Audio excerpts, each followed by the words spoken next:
ये है दैनिक प्रातःकाल का डिजिटल एडिशन प्रातःकाल लाइव।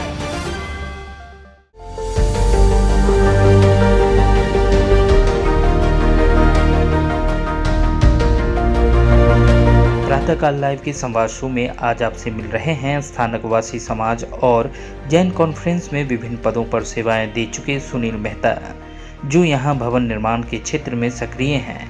रियल एस्टेट कारोबार को नियंत्रित करने वाली अथॉरिटी महारेरा में बतौर काउंसलर कार्यरत सुनील मेहता ने इस मुलाकात में अपने सामाजिक एवं व्यावसायिक जीवन के बारे में विस्तार से चर्चा की। उनका ये साक्षात्कार आपको बेहद पसंद आएगा। नमस्कार, प्रातःकाल लाइव में आप सभी का स्वागत है।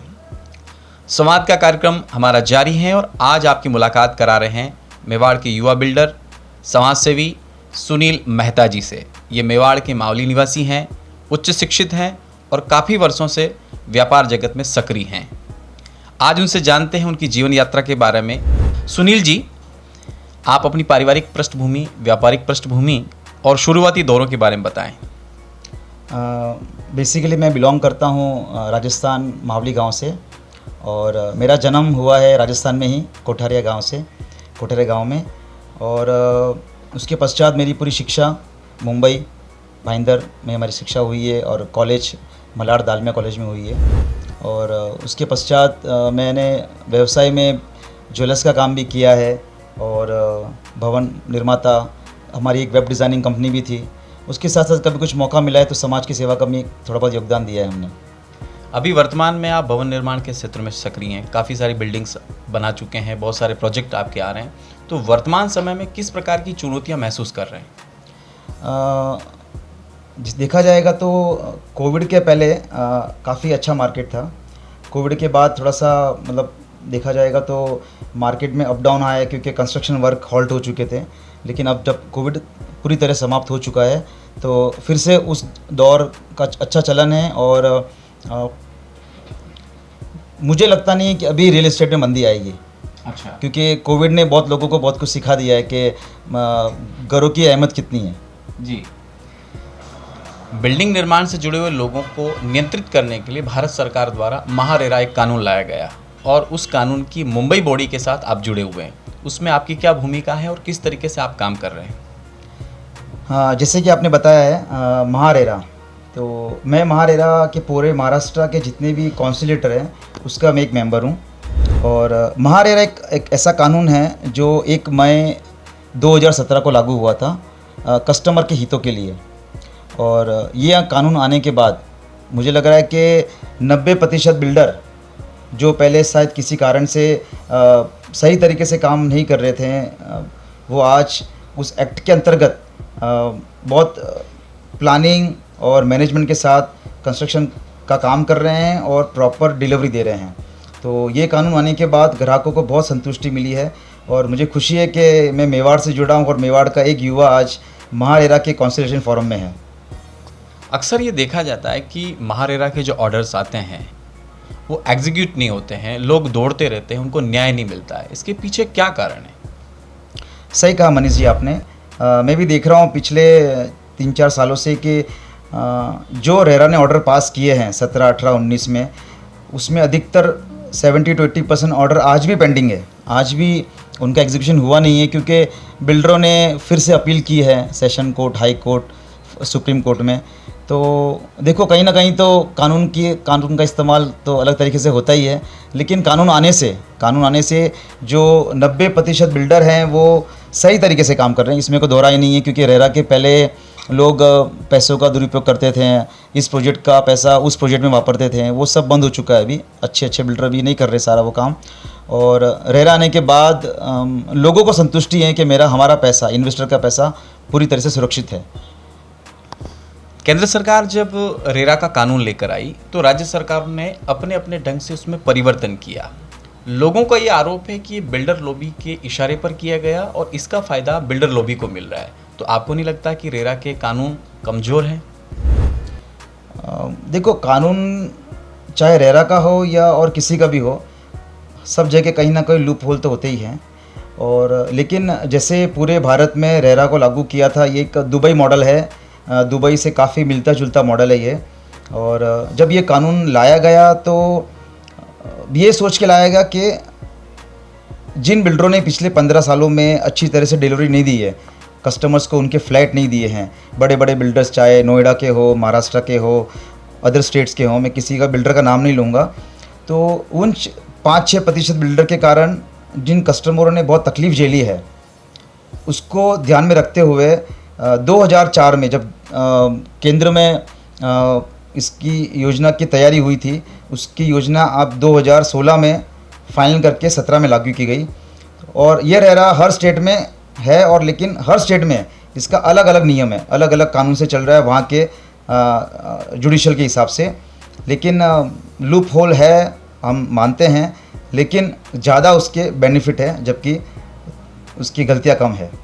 आपके पास बहुत सारे कस्टमर्स भी आते हैं अपनी कंप्लेंट्स लेकर, और बिल्डर लॉबी की जो प्रॉब्लम्स होती है उन दोनों के बीच में आप समन्वय स्थापित करते हैं। रेरा का जो कानून है 2004 में यूपीए गवर्नमेंट थी, तब केंद्र में मिनिस्टर थी गिरिजा व्यास, उदयपुर की सांसद थी तत्कालीन, उनके राज में इसका मसौदा तैयार हुआ और 2017 में ये लाया गया था सामने। तो अब आपको नहीं लगता है कि कस्टमर जो है रेरा के पास अपनी शिकायत लेकर जाता है और वो कागजों के जाल में उलझी रहती है, उसके पीछे क्या कारण है? क्योंकि रेरा की जो कार्रवाइयाँ हैं वो धरातल पे नहीं उतर रही। ये तमाम मीडिया के लोग भी कहते हैं कि अगर 100 केस आते हैं तो उसमें से 10 निपटते हैं, 90 पेंडिंग में चलते रहते हैं, लोग धक्के खाते रहते हैं। मनीष जी, ऐसा मैं नहीं सोचता हूँ। भले 2004 में यूपीए सरकार ने इसकी योजना की, लागू नहीं हो पाया, काफ़ी प्लानिंग रही, और 2017 में जब लागू हुआ, जैसे आप कह रहे कि कागजी कार्रवाई, इसके पहले क्या होता था जब रेरा नहीं था, तब क्या हो रहा था कि कस्टमर के पास एक ही ऑप्शन था, कंज्यूमर फोरम में जाके उसकी अपील करना। और वो जो फोरम है वहाँ पर तो लगभग कंज्यूमर फोरम में मेरे हिसाब से 10-10 साल तक उस चीज़ का न्याय नहीं मिलता था। अब रेरा आने के बाद कंपल्सरीली आपको 6 महीने के अंदर उस ऑर्डर को पास करना है कि ये ऑर्डर किसके फेवर में है, बिल्डर के फेवर में कि कस्टमर के फेवर में। और सबसे बड़ी बात यह है कि महाराष्ट्र में रेरा आने के बाद 20,000 प्रोजेक्ट महाराष्ट्र के महारेरा के अंतर्गत रजिस्टर्ड है, जो कि पूरे देश के सबसे हाईएस्ट रजिस्टर्ड प्रोजेक्ट महारेरा में है। और ये मतलब मैं खुद इसका अनुभवी कर रहा हूँ कि मेरे भी एक प्रोजेक्ट में किसी कस्टमर ने कंप्लेंट की और उसका ऑर्डर 2 महीने के अंदर दिया गया। भले वो मेरे हक में था, क्योंकि हमारे एक लूप होल नहीं थे तो मेरे हक में ऑर्डर आया था, लेकिन कस्टमर को न्याय मिला है। तो आप ये नहीं कह सकते हैं कि इनके लूप होल है, बट नो डाउट अगर कोई कानून बना है तो थोड़ा बहुत तकलीफ होगी, लेकिन कस्टमर को राहत है।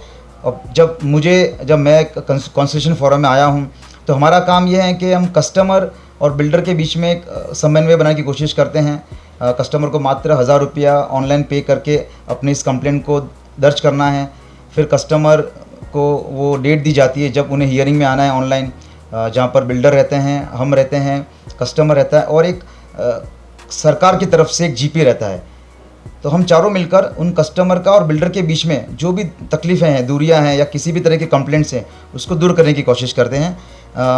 ऐसा नहीं है कि हम किसी एक पक्ष की बात करेंगे, हम बिल्डर के भी सुनेंगे, हम ग्राहक की भी सुनेंगे, और हम दोनों को मौका देंगे। भाई आप या तो डिलीवरी जल्दी दीजिए या फिर इनका कुछ कंप्लेंट है तो इनको मुआवजा दीजिए। अगर दोनों खुश नहीं है हमारे समन्वय से तो फिर वो हायर अथॉरिटी भी जा सकते हैं, जो फाइनल महारेरा अथॉरिटी है, जहाँ पर उन्हें 5,000 रुपया भरकर रजिस्ट्रेशन करना पड़ता है। चलिए, ये तो रही रेरा की बात। हम आगे के सवालों में और रेरा को जोड़ेंगे। आप सामाजिक रूप से भी सक्रिय रहे हैं, वर्तमान में आप किन पदों पर हैं, पूर्व में किन किन पदों को आप संभाल चुके हैं? सेवा की बात करेंगे तो गुरु अंबालाल जी महाराज साहब के आशीर्वाद से सबसे पहले 2012 में मेवाड़ संघ मुंबई के सबसे सफल अध्यक्ष श्रीमान प्रकाश जी सांकला के नेतृत्व में मेवाड़ संघ मुंबई और मेवाड़ भवन के मेवाड़ भवन के अंतर्गत जो मेवाड़ भवन बना है वो हमारे लिए एक बहुत बड़ा कीर्तिमान स्थापित किया गया चीज़ है। और उसी कार्यकाल में मुझे जो मेवाड़ नवयुग मंडल के द्वितीय जो सेकंड अध्यक्ष थे अनिल जी पालरीचा, उनके कार्यकाल में मुझे महामंत्री के रूप में सेवा का मौका मिला और उस समय बहुत अनुभव मिला है, मेवाड़ संघ के लोगों से जुड़ने का मौका मिला है, काम करने का तरीका सीखा है, समाज में कैसे काम करना है। और मेवाड़ भवन जब बना है तो उस कार्यकाल में हम उनके साथ थे, ये हमारे लिए असौभाग्य की बात है, बहुत बड़ा सौभाग्य हमारे लिए। सुनील जी, प्रातःकाल लाइव के दर्शकों के लिए आपका क्या संदेश है? प्रातःकाल लाइव के आज जितने भी दर्शक हैं, युवा साथी की बात करूंगा मैं, क्योंकि मैं भी एक युवा हूं, तो कहना चाहूँगा कि आज अगर एक युवा समाज में अपना समय दे रहा है, बिज़नेस से कुछ समय निकाल कर अगर कुछ समय समाज में दे रहा है और उनका अच्छा नेटवर्क है बिज़नेस में और लोगों के साथ, तो उन्हें उस समय का पूरा उपयोग करना चाहिए। ना कि आज जिस तरह से सोशल मीडिया पे चल रहा है कि प्रोग्राम में जाओ, फ़ोटो खिंचाओ, वीडियो बनाओ, फिर सोशल मीडिया पे पोस्ट करो, तो ये एक तरह का कोई तरीका नहीं है डेवलपमेंट समाज का। आज समाज का एक बहुत अच्छा मंच है, चाहे मैं मेवाड़ संघ की बात करूं, तेरापन समाज की बात करूं, मंदिर मार्गी समाज की बात करूं, कोई भी समाज हो, हर समाज में पदें होती हैं, पदें आती हैं जाती हैं, लेकिन जो टैलेंट लोगों में है, जो आज लोगों के पास टैलेंट है, उसका शायद उपयोग होना चाहिए, उन टैलेंट को आगे लाना चाहिए। क्योंकि समाज में मैंने देखा है ऐसा बहुत सारा टैलेंट भरा पड़ा हुआ है, लेकिन कहा जाए कि कुछ जिस तरह से छोटी सी मतलब पॉलिटिक्स जो होती है, हम पॉलिटिक्स बोलें या कुछ भी बोलें उसको, जो समाज में होती है, उस कारण से कुछ प्रतिभाशाली लोग आगे नहीं आ सकते हैं और वो उस टैलेंट, उस पॉलिटिक्स का शिकार हो जाते हैं। तो मैं चाहता हूं कि जिन युवाओं में और जिन लोगों में अच्छा टैलेंट है और जो लोगों के टैलेंट को निखार सकते हैं और जिन युवाओं में अच्छी प्रतिभा है, जो संघ समाज में अच्छी सेवाएं दे सकते हैं, अच्छे सिस्टम को लागू कर सकता है और अच्छे नियमों के साथ विकास कर सकता है। क्योंकि क्या है, आने वाले हमारे बाद हमारी जो पीढ़ी है उन्हें भी एक मंच चाहिए, उन्हें भी एक ऐसा प्लेटफॉर्म चाहिए जहाँ पर वो काम कर सके। अगर यही माहौल रहा उनके लिए तो शायद वो हमारे समाज के दायरे में आना छोड़ देंगे, वो समझ जाएंगे यहाँ पर कुछ नहीं, सिर्फ टाइम पास हो रहा है। तो उनके लिए एक अच्छा प्लेटफॉर्म हमें तैयार करना है जहाँ क्रिएटिविटी हो, जहाँ अच्छा मीडिया बैकअप हो, जहाँ पर अच्छे टैलेंटेड लोग हो, जहाँ पर नॉन पॉलिटिकल लोग आके समाज की बागडोर संभाल रहे हो और वो एक ऐसा मंच तैयार करें जहाँ पर उनमें छुपे हुए टैलेंट और जो टैलेंट अभी जो बाहर नहीं आ पा रहे, जो प्रतिभा भी बाहर नहीं आ पा रही है, उन्हें हम आगे लाएं, चाहे वो किसी भी क्षेत्र में हो, चाहे धर्म के क्षेत्र में हो, चाहे और कोई क्षेत्र में हो। क्योंकि हम देख रहे हैं कि आज ऐसे बहुत सारे क्षेत्र हैं जहाँ पर जैनों की कमी है, चाहे वो क्रिकेट देख लो आप, तो क्रिकेट में कोई भी मुझे लगता नहीं है कि जैन कोई अच्छा क्रिकेटर आज इंडियन क्रिकेट टीम में है, या कोई बॉलीवुड में कोई अच्छा एक्टर जैन है, या कोई अच्छा म्यूजिशियन जैन है, कोई प्लेबैक सिंगर अच्छा कोई जैन है। तो ऐसे बहुत सारे क्रिएटिव फील्ड है जहाँ पर हम लोगों की कमी है। तो मैं चाहूँगा कि आज की युवा पीढ़ी ऐसे ऐसे आयोजन करे जहाँ पर हमारे जैन भाइयों का मौका मिले और वो आगे निरंतर बढ़ते रहें।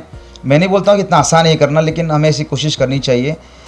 धर्म के साथ साथ, चतुर्मास के साथ साथ, धर्म के अलावा, चतुर्मास के अलावा हमें ऐसे कार्यों पर भी थोड़ा ध्यान देना चाहिए जिससे युवाओं को एक इंटरेस्ट आवे घर से बाहर निकलने में, समाज में आने में और अपनी प्रतिभा दिखाने में। सुनील जी, प्रातःकाल लाइव से बात करने के लिए बहुत बहुत धन्यवाद। मित्रों, ये थे सुनील जी मेहता, जो मेवाड़ के मावली निवासी हैं और मुंबई में बहुत अच्छा काम कर रहे हैं। अगली बार मिलते हैं और एक नई हस्ती के साथ। बने रहें प्रातःकाल लाइव के साथ।